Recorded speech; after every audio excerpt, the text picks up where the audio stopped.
God has created us with two powerful, varied drives. One of those is hunger, and one of those is thirst. The thing about thirst is, and it's the same way with hunger, but have you ever been thirsty and you drink something and it tastes good, but it doesn't last long because it doesn't fill you? I remember going into those gas stations and they would have the big gulp, like a gallon-sized cup of soda. You drink that on a hot day and you know what? You're thirsty again. It's the same way with life. When we choose all sorts of things, we get hungry, we get thirsty, we start looking for things. But Jesus is the true source of living water. In John chapter 4, he was ministering to a woman at the well, and he was asking her for water. And he said, whoever drinks the water that I give them will never thirst again.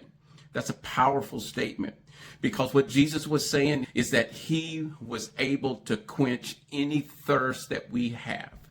Any thirst that we have. We spend time, money, effort. We do all sorts of crazy things to fulfill that thirst that we have inside, that we're looking for something to fulfill that. And you know what? The road only leads to Jesus, where we find fulfillment in that.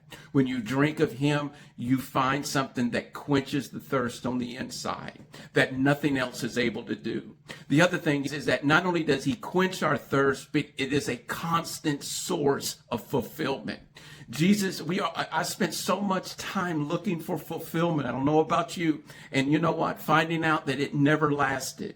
But when you find Jesus, he fills us and we find contentment in life and we find purpose in life.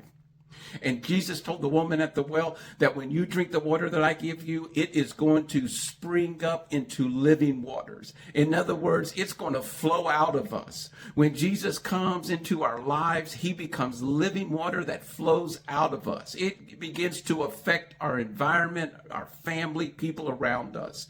I just want to encourage you today to drink of him. To take some time and recognize that thirstiness and that hunger that you have, and maybe you're looking for fulfillment in all these other areas. It's only found in him. So I just want you to be encouraged today. God bless you, and keep pressing on. And if you're watching this on YouTube, I would appreciate if you would like, subscribe, and comment. God bless.